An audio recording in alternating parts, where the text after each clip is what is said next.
Leo Santa Cruz is the embodiment of why I like fights and why I like fighters. Inside the ring, Santa Cruz carries himself as if cheating the fans of an all-action fight would be a mortal sin. If he stopped punching, it seems, he'd stop breathing. Outside the ring, Santa Cruz is all warmth and smiles. He's a humble family man who has priorities placed properly. When I watched him fight for the first time, I became a fan. When I got to know him, I couldn't help but root for him to succeed in every way. There's no formula that dictates a fighter's path to the top. When Santa Cruz turned pro at age 18, he was a virtual unknown. 17 fights and 17 wins later, it was still only the hardcore fans of the West Coast who sensed that Leo Santa Cruz was likely to become one of the must-see fighters of his generation.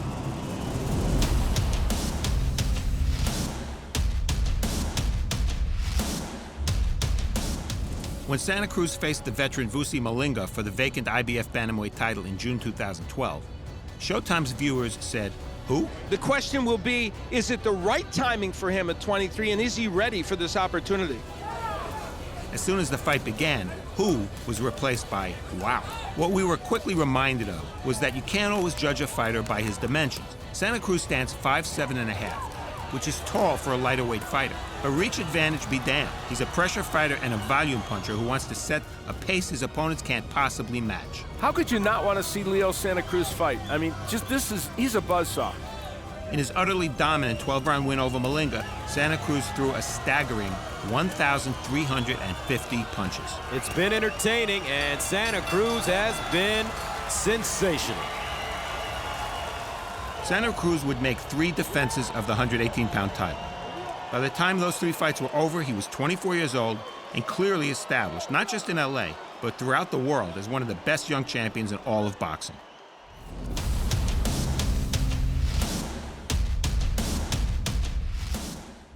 First up, he proved the Malinga performance was no fluke by forcing former world titleist Eric Morel to quit after 5 rounds of torment. So discouraged was Morel that he never fought again. Santa Cruz, successful in his first title defense.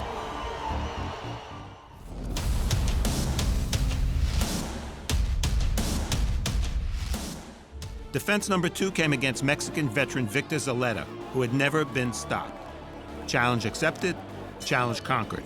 Santa Cruz once again threw about 100 punches per round, landed more than half of his power shots. Rips the left hook to the body, does the champion. Another left hook, and that one hurt. Zaleta, and down he goes. And halted Zaleta in round 9. And down goes Zaleta for the 3rd time, and referee has stopped the fight. Zaleta finished the fight on his back.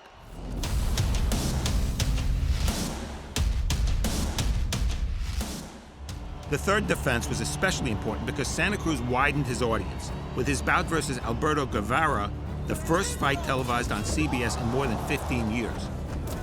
This time, Santa Cruz showed something we were waiting to see, the ability to overcome adversity.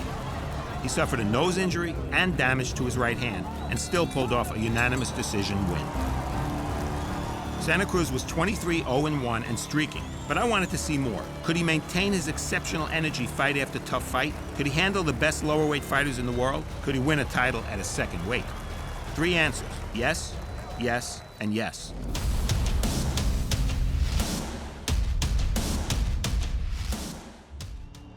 In August 2013, Santa Cruz jumped up to super bantamweight to face WBC champion Victor Terrazas.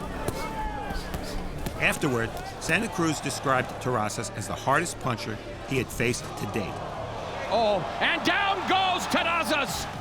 But it was Terrazas who was floored twice, much to the delight of the fans at the StubHub Center who had chanted Santa Cruz's name from the start of round 1. Santa Cruz has steamrolled his way to a 2nd world championship! Leo dispatched Terrazas in the 3rd round and became a 2-division champion, illustrating his ability to quickly overpower a world-class opponent. A statement had been made. In moving up, Santa Cruz had carried his power with him. At 122 pounds, Santa Cruz made 4 title defenses. For me, 1 stands out.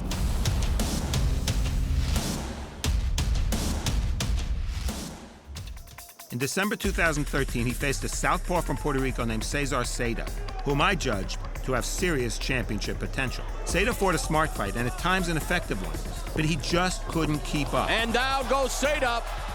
Santa Cruz outworked him in virtually every round and won by decision. What that bout, more than any other, showed me was that Santa Cruz's opponents were fighting his fight because they had to, not because they wanted to.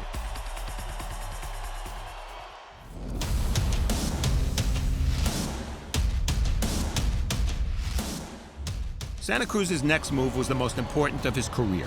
Jumping up to featherweight was significant enough, but facing Abner Maris for a vacant title made the move potentially career-defining. Not only had Maris already accomplished what Santa Cruz was aiming for, winning world titles at 3 weights, 118, 122, and 126, but he was, like Leo, LA-based. This was an urban civil war, a battle for pride and bragging rights as much as it was a showdown for a world title. In August 2015, Santa Cruz and Maris squared off before more than 13,000 frenetic fans at the Staples Center. You can feel it here in LA. This is I'll meet you out at the schoolyard when the bell rings. It really wasn't a surprise that the passionate, smoking hot 12-rounder included more than 2,000 punches and turned out to be a candidate for Fight of the Year. What was a surprise was how Santa Cruz ultimately separated himself from Maris. The fighters brawled evenly and intensely from the start. Then, in the second half of the bout, Santa Cruz did something unexpected. He utilized his height and reach to strike and defend from a distance. Tonight, using that height a lot more. It was not only a brilliant move, but a brilliantly timed move, and it led to a majority decision win. Who knew Leo Santa Cruz had it in him? Santa Cruz was 27 years old. In just over 3 years, he had become a 3-division champion, and he was the latest entry into boxing's pound-for-pound top 10.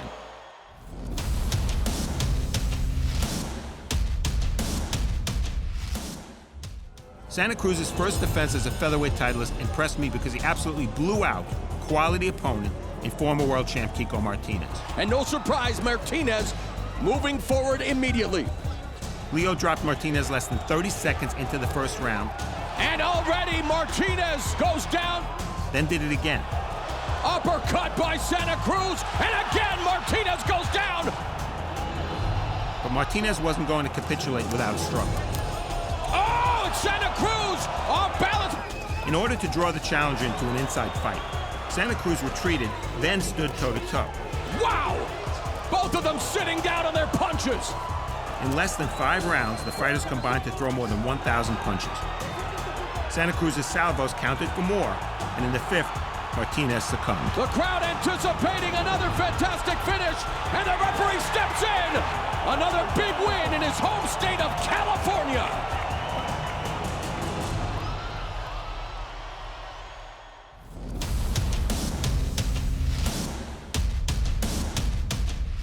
Five months after defeating Martinez, Santa Cruz defended against an invader from Northern Ireland named Carl Frampton. Santa Cruz was a slight favorite, largely because Frampton was rising in weight, having just won a unification fight at 122 pounds. But Frampton was 22-0, and an old boxing saying applied: you can never be sure just how good an undefeated fighter really is. If Santa Cruz Maris had been a great fight, well, Frampton Santa Cruz was even better. Well, now playing the role of Belfast, Northern Ireland, it's Brooklyn, New York. Every once in a while, we watch a fight after which the outcome seems relatively unimportant.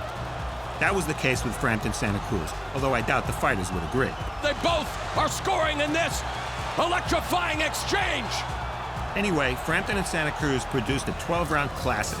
Carl Frampton, Leo Santa Cruz putting on a show in the Big Apple. With Frampton able to stand up to Leo as no fighter had done. Santa Cruz kept punching, and Frampton kept answering, with perhaps just a bit more power. And staggers Santa Cruz! I scored 115-113 for Frampton, and the judges gave him a majority decision win.